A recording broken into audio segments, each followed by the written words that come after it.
A chronological Bible in 365 episodes, Episode 9, Genesis 25 to 28, beginning with Genesis 25. So the boys grew, and Esau was a skillful hunter, a man of the field, but Jacob was a mild man, dwelling in tents. And Isaac loved Esau because he ate of his game, but Rebekah loved Jacob. Now Jacob cooked a stew, and Esau came in from the field, and he was weary. And Esau said to Jacob, "Please feed me with the same red stew, for I am weary." Therefore his name was called Edom. But Jacob said, "Sell me your birthright as of this day." And Esau said, "Look, I'm about to die, so what is a birthright to me?" Then Jacob said, "Swear to me as of this day." So he swore to him and sold his birthright to Jacob. And Jacob gave Esau bread and stew of lentils. Then he ate and drank, arose, and went his way. Thus Esau despised his birthright. Genesis 26. There was a famine in the land, besides the first famine that was in the days of Abraham. And Isaac went to Abimelech, king of the Philistines, in Gerar. Then the Lord appeared to him and said, "Do not go down to Egypt. Live in the land of which I shall tell you." Dwell in this land, and I will be with you and bless you. For to you and your descendants I give all these lands, and I will perform the oath which I swore to Abraham your father. And I will make your descendants multiply as the stars of heaven. I will give to your descendants all these lands, and in your seed all the nations of the earth shall be blessed. Because Abraham obeyed my voice and kept my charge, my commandments, my statutes, and my laws. So Isaac dwelt in Gerar. And the men of the place asked about his wife. And he said, "She is my sister." For he was afraid to say, "She is my wife," because he thought, lest the men of the place kill me for Rebekah, because she is beautiful to behold. Now it came to pass, when he had been there a long time, that Abimelech, king of the Philistines, looked through a window and saw, and there was Isaac, showing endearment to Rebekah his wife. Then Abimelech called Isaac and said, "Quite obviously she is your wife. So how could you say she is my sister?" And Isaac said to him, "Because I said, lest I die on account of her." And Abimelech said, "What is this you have done to us? One of the people might soon have lain with your wife, and you would have brought guilt upon us." So Abimelech charged all his people, saying, "He who touches this man or his wife shall surely be put to death." Then Isaac sowed in that land and reaped in the same year 100-fold, and the Lord blessed him. The man began to prosper and continued prospering until he became very prosperous. For he had possessions of flocks and possessions of herds and great number of servants, so the Philistines envied him. Now the Philistines had stopped up all the wells which his father's servants had dug in the days of Abraham his father, and they had filled them with earth. And Abimelech said to Isaac, "Go away from us, for you are much mightier than we." Then Isaac departed from there and pitched his tent in the valley of Gerar and dwelt there. And Isaac dug again the wells of water which they had dug in the days of Abraham his father, for the Philistines had stopped them up after the death of Abraham. He called them by the names which his father called them. Also Isaac's servants dug in the valley and found a well of running water there. But the herdsmen of Gerar quarreled with Isaac's herdsmen, saying, "The water is ours." So he called the name of the well Esek, because they quarreled with him. Then they dug another well, and they quarreled over that one also. So he called its name Sitnah. And he moved from there and dug another well, and they did not quarrel over it. So he called its name Rehoboth, because he said, "For now the Lord has made room for us, and we shall be fruitful in the land." Then he went up from there to Beersheba. And the Lord appeared to him the same night and said, "I am the God of your father Abraham. Do not fear, for I am with you. I'll bless you and multiply your descendants for my servant Abraham's sake." So he built an altar there and called on the name of the Lord, and he pitched his tent there, and there Isaac's servants dug a well. Then Abimelech came to him from Gerar with Ahuzzath, one of his friends, and Phishet, the commander of his army. And Isaac said to them, "Why have you come to me, since you hate me and have sent me away from you?" But they said, "We have certainly seen the Lord is with you." So we said, "Let there now be an oath between us, between you and us, and let us make a covenant with you, that you will do us no harm, since we have not touched you, and since we have done nothing to you but good, and have sent you away in peace. You are now the blessed of the Lord." So he made them a feast, and they ate and drank. Then they arose early in the morning and swore an oath with one another, and Isaac sent them away, and they departed from him in peace. It came to pass the same day that Isaac's servants came and told him about the well which they had dug, and said to him, "We have found water." So he called it Sheba. Therefore the name of the city is Beersheba to this day. When Esau was 40 years old, he took the wives Judith, the daughter of Beeri the Hittite, and Basemath, the daughter of Elon the Hittite. And there was a grief of mind to Isaac and Rebekah. Genesis 27. Now it came to pass when Isaac was old and his eyes were dim, that he could not see, that he called Esau his older son to him, and said, "My son." And he answered him, "Here I am." Then he said, "Behold now, I am old, I do not know the day of my death.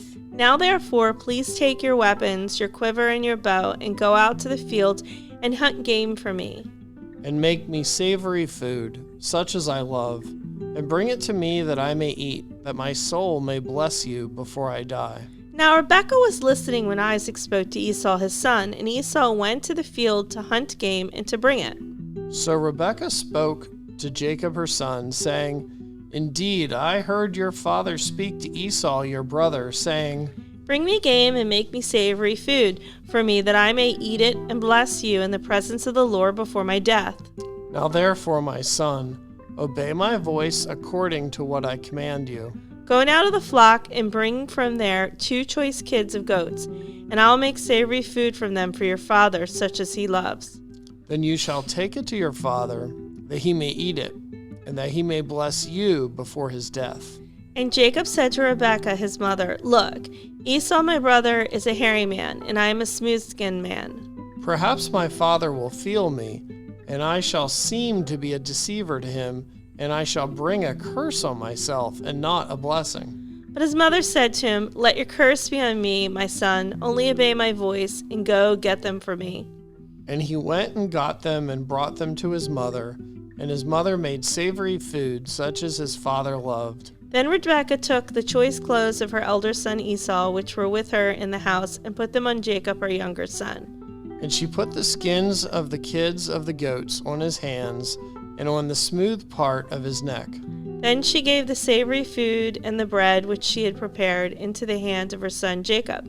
So he went to his father and said, "My father." And he said, "Here I am. Who are you, my son?" Jacob said to his father, "I am Esau your firstborn. I have done as you told me. Please arise, sit, and eat my game, that your soul may bless me." But Isaac said to his son, "How is it that you have found it so quickly, my son?" And he said, "Because the Lord your God brought it to me." Then Isaac said to Jacob, "Please come near, that I may feel you, my son, whether you are really my son Esau or not." So Jacob went near to Isaac his father, and he felt him and said, "The voice is Jacob's voice, but the hands are the hands of Esau." And he did not recognize him, because his hands were hairy like his brother Esau's hands, so he blessed him. Then he said, "Are you really my son Esau?" He said, "I am." He said, "Bring it near to me, and I will eat of my son's game, so that my soul may bless you." So he brought it near him, and he ate, and he brought him wine, and he drank. Then his father Isaac said to him, "Come near now and kiss me, my son." And he came near and kissed him, and he smelled the smell of his clothing, and blessed him, and said, "Surely the smell of my son is like the smell of a field which the Lord has blessed."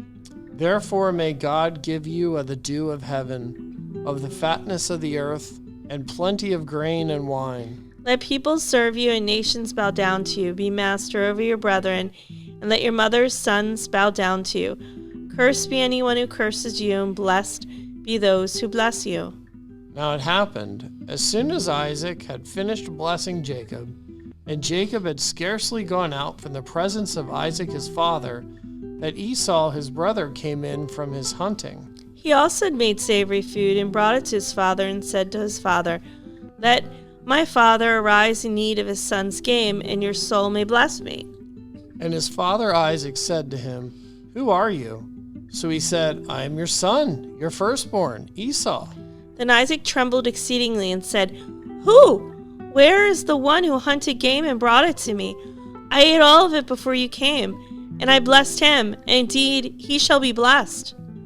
When Esau heard the words of his father, he cried with an exceedingly great and bitter cry, and said to his father, "Bless me also, O my father." But he said, "Your brother came with deceit and has taken away your blessing." And Esau said, "Is he not rightly named Jacob? For he has supplanted me these 2 times. He took away my birthright, and now look, he has taken away my blessing." And he said, "Have you not reserved a blessing for me?" Then Isaac answered him and said to Esau, "Indeed I have made him your master, and all his brethren I have given to him as servants. With grain and wine I have sustained him. What shall I do now for you, my son?" And Esau said to his father, "Have you only one blessing, my father? Bless me also, O my father." And Esau lifted up his voice and wept. Then Isaac his father answered and said to him, "Behold, your dwelling shall be of the fatness of the earth and of the dew of heaven from above. By your sword you shall live, and you shall serve your brother. And it shall come to pass, when you become restless, that you shall break his yoke from your neck." So Esau hated Jacob because of the blessing which his father blessed him. And Esau said in his heart, "The days of mourning for my father are at hand, then I will kill my brother Jacob." And the words of Esau, her older son, were told to Rebekah. So she sent and called Jacob her younger son, and said to him, "Surely your brother Esau comforts himself concerning you by intending to kill you. Now therefore, my son, obey my voice. Arise, flee to my brother Laban in Haran. And stay with him a few days, until your brother's fury turns away." Until your brother's anger turns away from you, and he forgets what you have done to him. Then I will send and bring you from there. Why should I be bereaved also of you both in one day? And Rebekah said to Isaac, "I am weary of my life because of the daughters of Heth. If Jacob takes a wife of the daughters of Heth, like these who are the daughters of the land, what good will my life be to me?" Genesis 28. Then Isaac called Jacob and blessed him, and charged him and said to him, "You shall not take a wife from the daughters of Canaan." "Arise, go to Paddan Aram, to the house of Bethuel, your mother's father, and take yourself a wife from there of the daughters of Laban, your mother's brother." May God Almighty bless you and make you fruitful and multiply you, that you may be an assembly of peoples. "And give you the blessing of Abraham, to you and your descendants with you, that you may inherit the land in which you are a stranger, which God gave to Abraham." So Isaac sent Jacob away, and he went to Paddan Aram to Laban the son of Bethuel the Syrian, the brother of Rebekah, the mother of Jacob and Esau.